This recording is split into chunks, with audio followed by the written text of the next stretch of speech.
Selamat pagi teman-teman semua, selamat pagi Pak. Di sini saya akan memperkenalkan diri terlebih dahulu. Nama saya Sansa Jatika Zega dengan nomor N4. Saya akan melakukan tugas praktikum statistik 2 dengan judul Uji Asumsi Klasik. Ini adalah tugas praktikum yang ketiga. Baik, kita langsung saja untuk mempersingkat waktu. Ini saya sudah membuat data variabelnya, kompensasi, karakteristik kerjaan, ini kita ganti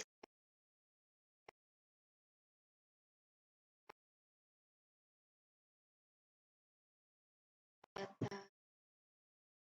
Juga saya mengisi datanya.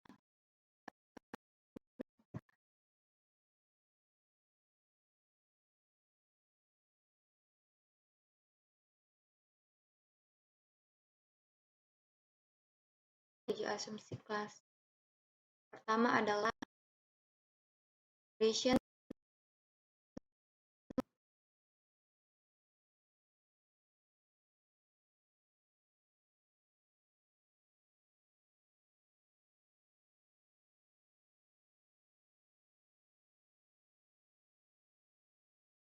Ini kita akan melakukan dua. Di sini motivasi variabel dependen kerjaan kepemimpinan itu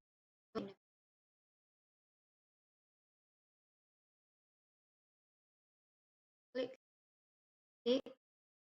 tentang Darwin-Jackson, baru collinearity diagnosis. Kita plot untuk variabel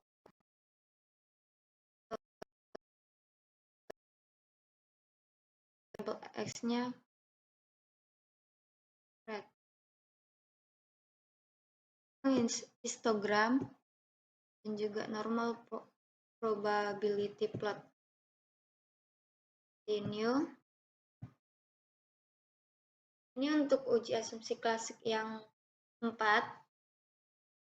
macam, kan ada 5. Jadi 4 yang kita pakai di sini. Nanti satu lagi kita buat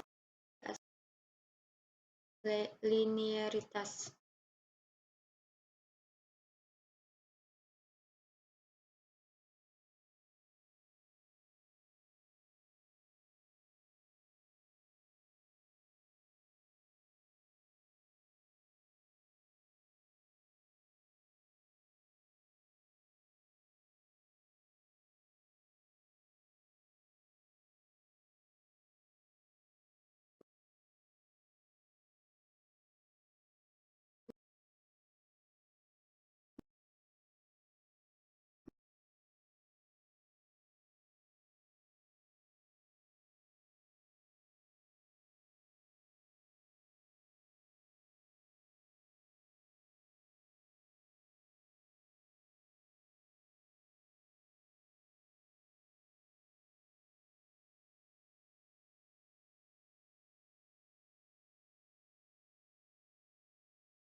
Syarat yang harus dipenuhi untuk mendapatkan suatu mode penelitian yang baik. Ada 5 macam.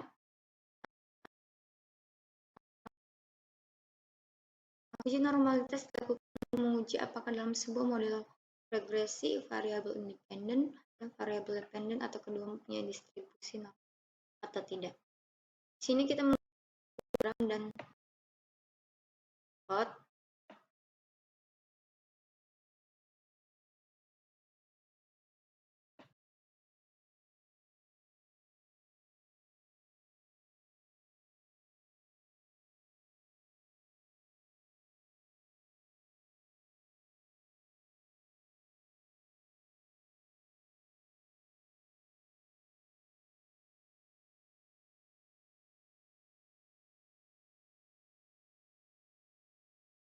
Saya pindahkan ke sini, disimpulkan bahwa data telah terdistribusi dengan hal ini karena kurva histogram telah memiliki keseimbangan kiri dan kanan dan telah yang maka itu sudah terdistribusi secara normal.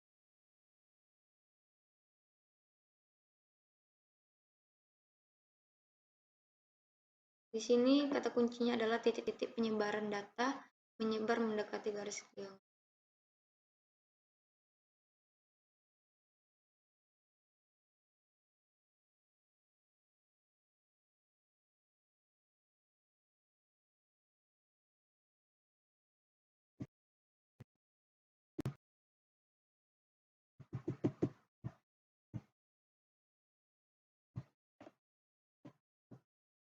Sedikit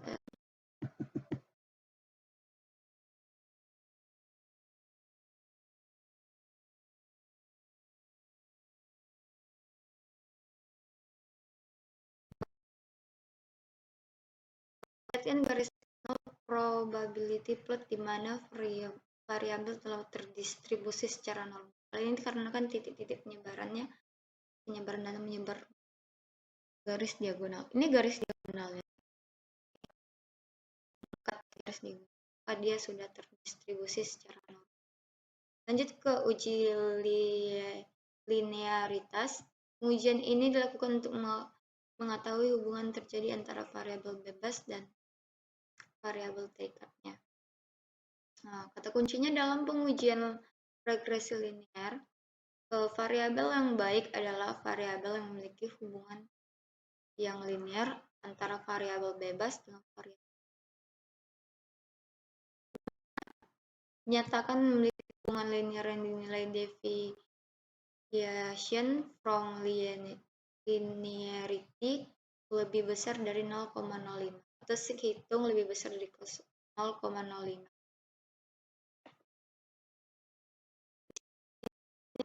Motivasi kompensasi.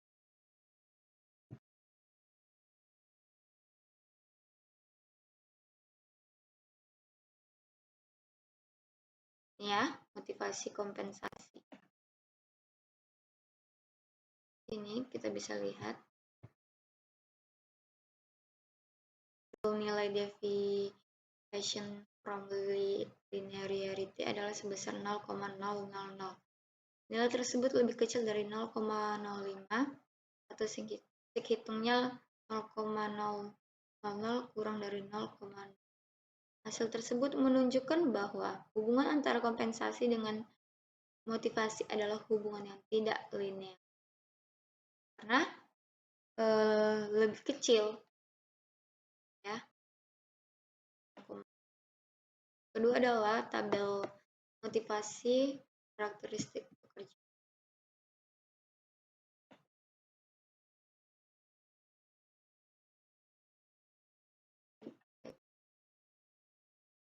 Ini dia.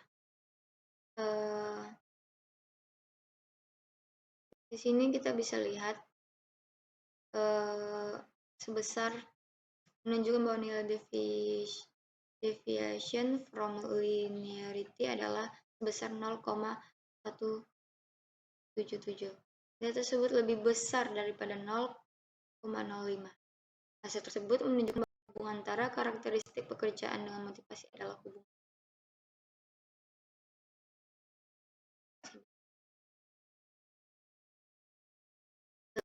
Cohort ini.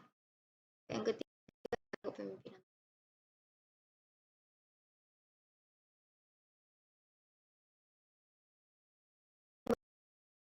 Deviation from linearity adalah sebesar 0,013.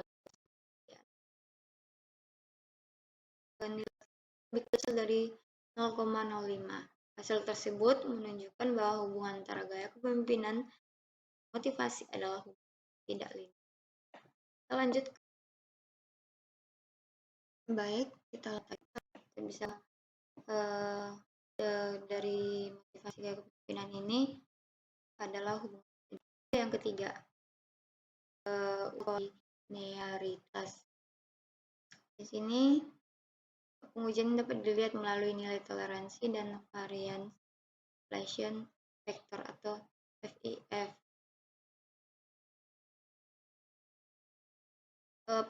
Kita singkat saja FIF. Apabila nilai FIF lebih dari 10 dan nilai toleransi kurang dari 0,01, maka terjadi multikolinearitas, dan apabila nilai FIF kurang dari 10 dan nilai toleransi lebih dari 0,1, maka tidak terjadi multikolinearitas. Bisa kita lihat di sini, uji multikolinearitas kita bisa lihat di tabel koefisien, yaitu ada di bagian atas. Oke.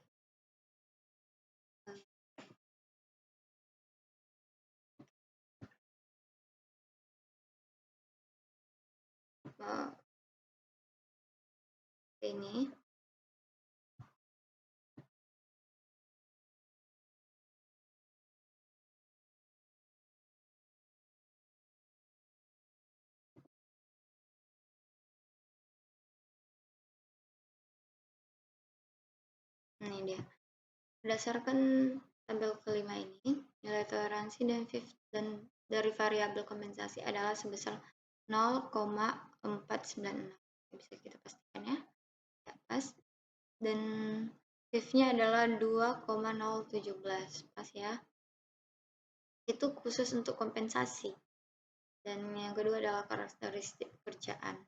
Itu toleransinya 0,677 dan FIF-nya 1,478. Kita lihat dari tabel yang terakhir adalah kepemimpinan 0,678 dan FIF-nya ada 1,475. Nilai toleransi dan FIF pada setiap variabel telah memenuhi asumsi bahwa nilai toleransi kurang dari 0,01. Sedangkan nilai FIF lebih kecil dari 10. Sehingga dapat disimpulkan bahwa semua variabel bebas tidak memiliki hubungan. Dan yang keempat adalah uji autokorelasi. Uji ini bertujuan untuk menguji model regresi linear ada korelasi antara kesalahan pengganggu pada periode T, kesalahan pengganggu pada periode T1 periode atau periode sebelumnya. Ini adalah menurut Agus tahun 2009. Asumsi klasik ini adalah uji Darwin-Watson. Oke, kita lihat dari model summary.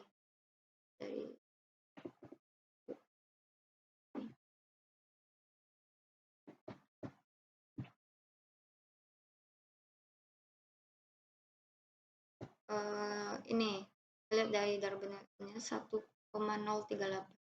Kalau kita taruh di sini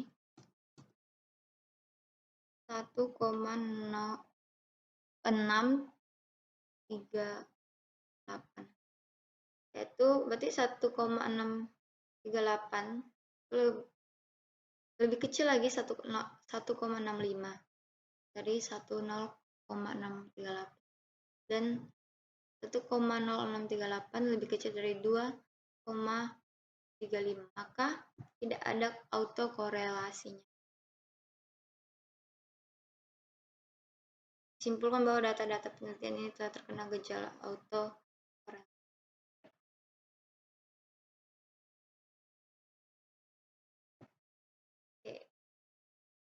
Uji yang terakhir adalah uji heterogenisitas.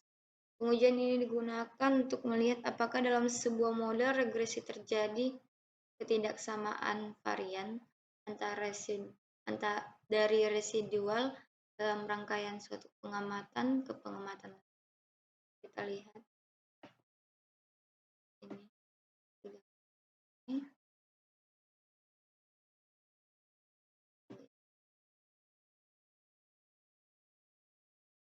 Regression standard. Sudah saya pindahkan di sini. Sini ada titik-titik nolnya. Di sini kita akan mengambil garis, melihat ini adalah homo heteros. Terlihat penyebaran residual cenderung tidak teratur. Terdapat beberapa plot yang berpencar dan tidak membentuk pola tertentu, sehingga dapat disimpulkan tidak terdapat gejala heterogenitas pada model regresi dalam penelitian. Dia ada di keempat sisi, jadi dia homos.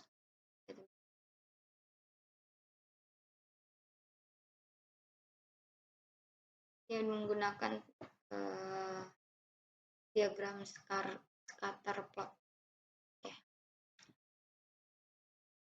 Demikian yang bisa saya jabarkan tentang uji asumsi klasik ini. Mohon maaf jika banyak kekurangan dan kesalahan. Terima kasih. Selamat pagi semuanya.